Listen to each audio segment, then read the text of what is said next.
Assalamualaikum warahmatullahi wabarakatuh. Bismillahirrahmanirrahim. Alhamdulillahi rabbil alamin. Wa bihi nasta'in ala umuri dunya waddin. Wassalatu wassalamu ala asyrafil anbiya'i wal mursalin sayyidina wa maulana Muhammadin wa ala alihi wa ashabihi ajma'in. Subhanaka la ilma lana illa ma 'allamtana innaka antal alimul hakim wa tub 'alaina innaka antat tawwabur rahim wa la haula wa la quwwata illa billahil aliyyil azim. Rabbi shrah li sadri wa yassir li amri wahlul 'uqdatam min lisani yafqahu qawli, amma ba'du. Hadirin jamaah salat maghrib Masjid Al-Jihad yang dimuliakan Allah.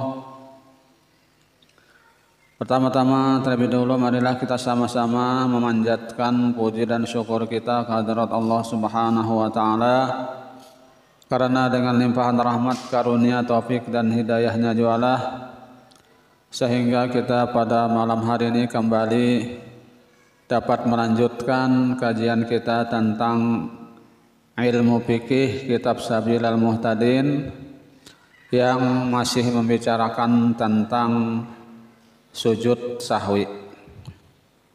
Salawat serta salam semoga pula terlimpahkan kepada junjungan kita Nabi besar Muhammad SAW, pada keluarga beliau, sahabat beliau, dan orang-orang yang senantiasa mengikuti jejak langkah beliau ila yaumil qiyamah. Hadirin jamaah salat maghrib Masjid Al-Jihad yang dimuliakan Allah, selanjutnya marilah kita sama-sama memperbaharui atau berniat i'tikaf dengan niat nawaitu an a'takifa fi hadzal masjid sunnatan lillahi ta'ala. Sengaja saya beriktikaf di dalam masjid ini sunat atasku karena Allah Ta'ala. Hadirin jamaah salat maghrib Masjid Al-Jihad yang dimuliakan Allah, baik, kita akan lanjutkan pelajaran kita. Qala al-muallif rahimahullahu ta'ala wa nafa'ana bihi wa bi'ulumihi fid dharain amin. Sujud sahwi dilakukan hanya 2 kali sujud, sekalipun banyak yang tertinggal, sebagaimana sujud dalam sholat.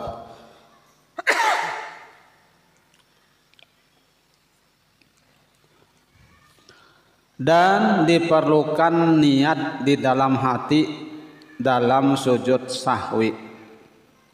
Diperlukan niat di dalam hati dalam sujud sahwi, dan tempatnya sebelum memberi salam dan sesudah tahiyat akhir. Dan sujud sahwi tidak dikerjakan lagi kalau sudah memberi salam dengan sengaja. Umpamanya baru teringat sujud sahwi dan tahu tempatnya sebelum salam, tetapi sengaja memberi salam. Jadi tahu ajanya bahwa sujud sahwi itu letaknya sebelum salam, sesudah tahiyat akhir, namun ini sengaja memberi salam. Nah, setelah memberi salam itu ya kada diperkenan, kada boleh lagi sujud sahwi, sudah memberi salam. Artinya kalau sudah memberi salam itu selesailah sudah sholat, ya kan? Karena sholat itu definisinya aqwalun wa af'alun mukhtatamatun bit takbir wa mukhtatamatun bit taslim. Yang artinya sholat itu adalah perbuatan perkataan yang dimulai dengan takbir dan disudahi atau diakhiri dengan salam. Dan juga dianggap luput mengerjakan sujud sahwi kalau telah memberi salam dengan lupa. Kada ingat, ada nang tadi sengaja salam, selesai sudahnya, ya kan? Karena boleh lagi sujud sahwi. Atau lupa dan baru ingat sesudah melalui waktu yang cukup lama. Tetapi kalau teringat hanya sebentar saja sesudah memberi salam, maka sunat kembali untuk mengerjakan sujud sahwi tanpa bertakbiratul ihram, dengan syarat bahwa selama itu ia tidak mengerjakan sesuatu perbuatan yang dapat membatalkan sholat. Nah jujur sidin namunnya kada ingat, ya kah? Kada ingat tadi timbul memberi salam. Oh padahal belum sujud sahwi lagi, ya kah? Ada nang ketinggalan, misalnya sun abad. Nah lalu jujur sidin boleh aja lagi memberi sujud sahwi tadi, segera sujud sahwi, tapi waktunya jangan terlalu lama. Lalu sujud sahwi 2 kali, ya kah? Nah itu. Tapi sudah memberi salam tadi, boleh aja sujud sahwi.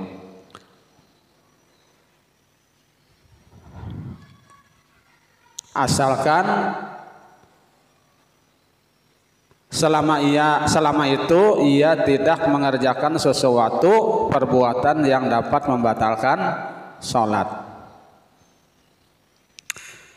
Kalau terjadi perbuatan yang membatalkan sholat sesudah memberi salam, umpamanya waktu sholat Jumat telah habis sesudah orang yang sholat Jumat memberi salam, atau orang yang diperbolehkan mengerjakan sholat qashar berniat mukim sesudah memberi salam, atau orang yang musafir telah tiba di rumahnya sesudah memberi salam, atau orang yang memakai tayamum melihat air sesudah memberi salam, atau habis waktu diperbolehkan menyapu sepatu sesudah memberi salam. Maka dalam semua keadaan di atas jangan lagi sujud sahwi. Jangan lagi sujud sahwi. Karena kalau ia melakukan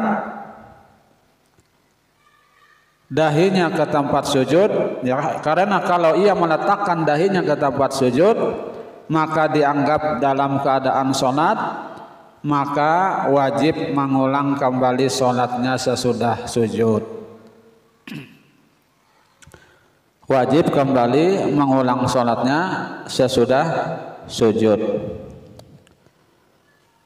Dan kalau ia memperbuat sesuatu perbuatan yang membatalkan sholat sesudah sujud dan sebelum salam, maka batallah sholatnya, dan sholat Jumatnya berubah menjadi sholat zuhur kalau waktu sholat Jumat itu habis sesudah sujud sahwi.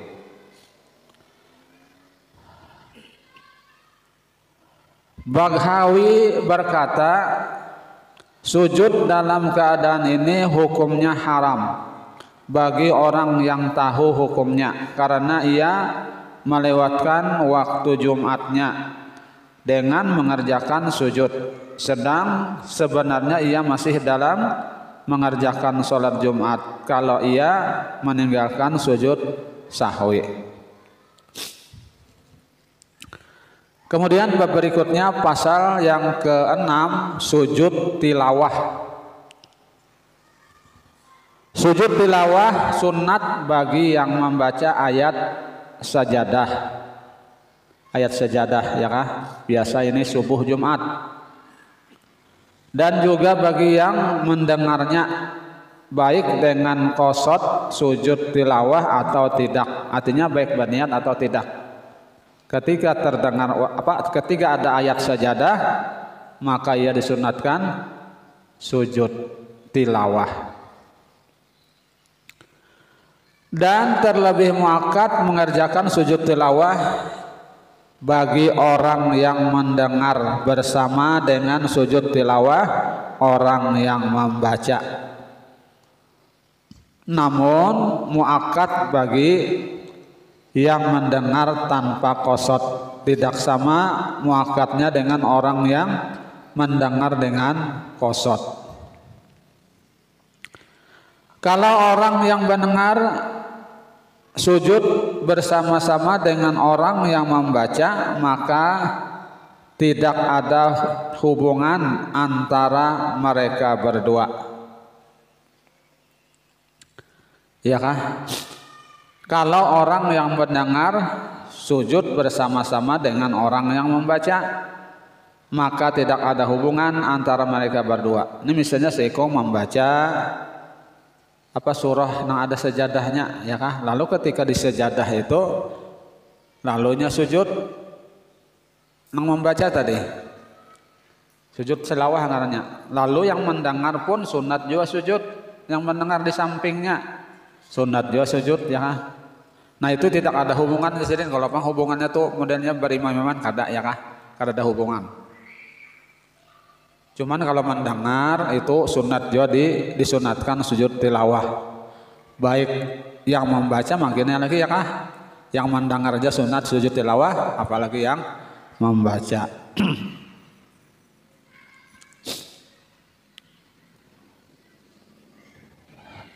Karena itu tidak wajib berniat mengikut yang lainnya, artinya mengikut modal mengikut imam kada. Tetapi kalau orang yang mendengar berniat mengikut orang yang membaca dalam sujudnya, diperbolehkan. Ya, diperbolehkan.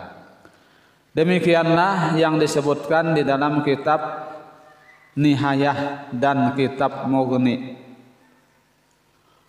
Orang tuli tidak sunat melakukan sujud tilawah sekalipun ia tahu sujudnya orang yang membaca adalah sujud tilawah. Orang yang tuli, ya kada mendengar kita, tidak sunat melakukan sujud tilawah sekalipun ia tahu sujudnya orang yang membaca adalah sujud tilawah. Dan boleh melakukan sujud tilawah di tempat di mana ia mendengar akhir ayat sajadah dibacakan, seperti yang akan diterangkan kemudian. Ayat sajadah itu dalam Al-Quran ada 14 ayat. Ini ya, ayat sajadah ada 14 ayat selain dari sajadah dalam surat Shad yang termasuk sujud syukur, karena di dalam hadis diterangkan sajadaha Daud taubatan wa nasjuduha syukron, yang artinya Nabi Daud melaksanakan sujud karena bertaubat dan kita melakukan sujud karena bersyukur, ujar Nabi. Hadis riwayat Nasai dari Ibnu Abbas.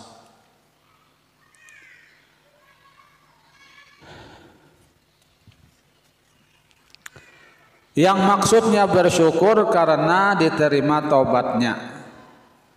Karena itu sayogyanya orang yang mengerjakan sujud sajadah pada surat Shad bahwa ia berniat sujud syukur, sujud bersyukur, ya karena taubat Nabi Daud diterima Allah.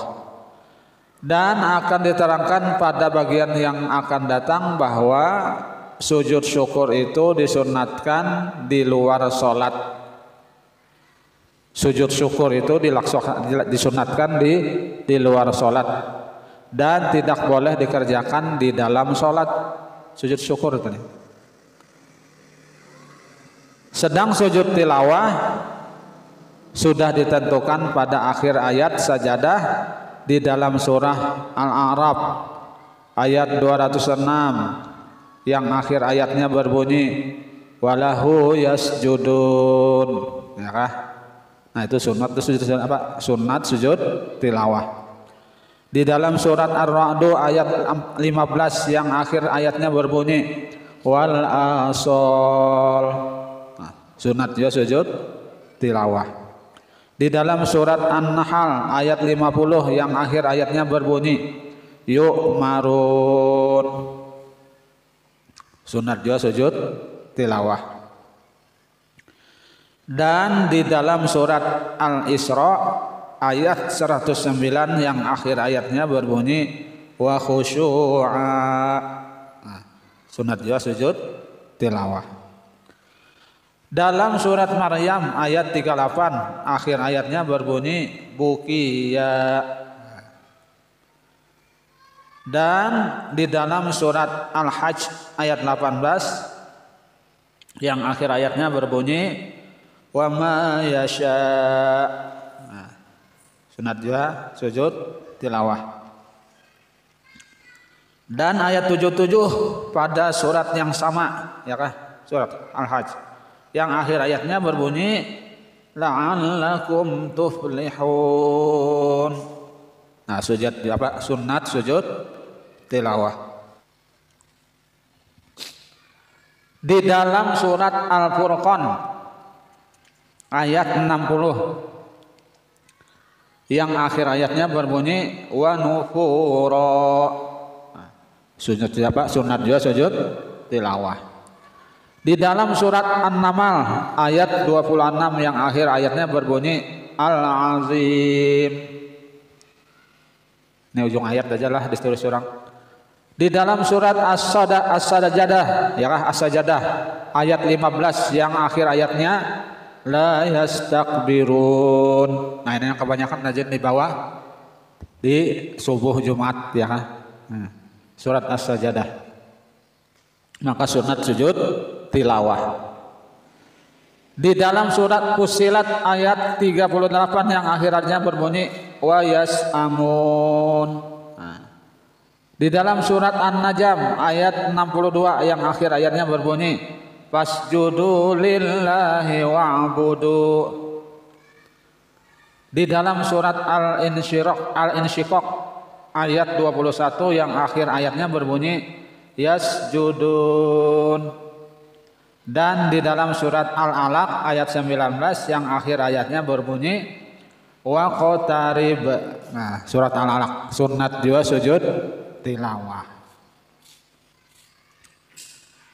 Dan juga tidak boleh melakukan sujud tilawah melainkan pada bacaan yang diperintahkan melakukan sujud tilawah, yaitu bacaan yang sudah dikenal dan lagi tidak diharamkan sujud di dalamnya, dan juga tidak makruh sekalipun bacaan itu sunnat. Karena itulah sunnat sujud dikala mendengar bacaan orang kafir yang boleh membacanya, ya, atau yang bisa membacanya, seperti orang yang diharapkan Islamnya. Bacaan anak yang memayis sunat dia sujud, ya kan? Bacaan orang yang berhadas kecil sunat dia sujud. Bacaan orang yang sholat yang membaca ayat sajadah, ya kah, yang mendengar sunat dia sujud. Bacaan malaikat dan jin kecuali bacaan orang yang sedang tidur, ya kah, ada boleh. Orang yang junub tidak boleh juga. Orang yang mabuk kada usah aja sujud, ya kah, sujud tilawah tadi. Orang yang lupa, bacaan burung kada boleh aja, ya kah, sujud tilawah. Bacaan orang yang di dalam kakus lah, bukan kasus. Bacaan orang yang di dalam kakusnya juga kita isi bahasa bahari. Nah, jadi bacaan-bacaan itu tadi bacaan burung. Kalau pun ada burung beo diajari, ya kah, membaca Quran, lalu membaca yang tadi, yang sunat sujud tadi, kada diperkenankan sujud tilawah. Tidak disunatkan sujud tilawah karena mendengar bacaan mereka itu, ya kah, kada sunat. Dalil yang memerintahkan sujud tilawah di dalam hadis yang berbunyi innahu sallallahu alaihi wasallam yaqra'ul qur'ana wa yaqra'us surata fiha sajadatun fayasjudu wa nasjudu ma'hu hatta ma yajidu ba'duna mawdu'an limakani jabhatihi. Artinya Nabi sallallahu alaihi wasallam membaca Al-Qur'an kemudian membaca surah yang tercantum di dalamnya sajadah. Beliau sujud dan kami, ujar sahabat, pun sujud bersamanya sampai tidak ada lagi bagian kami mendapat tempat untuk meletakkan dahi. Ya, kebanyakan sahabat tadi. Nabi setiap membaca ayat yang ada sajadah sidin sujud. Lalu sahabat empat juga sujud. Ya, karena saking banyaknya kada ada lagi jadi sahabat wadah kesan mandak dahi nih, ya kah kebanyakan orangnya. Hadis riwayat Bukhari dan Muslim dari Abdullah bin Amrin. Dalam hadis yang diriwayatkan oleh Muslim diterangkan bukan dalam sholatnya. Ya, di dalam hadis yang diriwayatkan oleh Muslim diterangkan bukan dalam sholatnya. Yang Nabi sujud tadi bukan dalam sholatnya. Di luar pun sidin apabila ada ayat sajadah tadi sidin sujud, ya kan? Apalagi di dalam sholat. Sunat sujud tilawah bagi imam dan bagi orang yang sholat sendirian karena mendengar bacaan sendiri. Namun imam atau orang yang sholat sendirian tidak boleh sujud karena mendengar bacaan orang lain, ya kan? Namun imam atau orang yang sholat sendirian tidak boleh sujud karena mendengar bacaan orang lain. Kalau misalnya nih sedang sholat, ya kan? Kita sedang sholat, lalu orang ada di higa membaca surat yang ada sajadahnya itu, ya kan? Nah kita kada disunatkan sujud karena kita dalam keadaan sholat.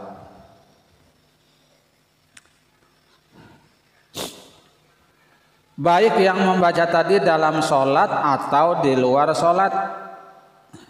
Karena kalau ia sujud ketika mendengar bacaan orang lain, maka batallah sholatnya, ya kan? Kalau misalnya haratan sembahyang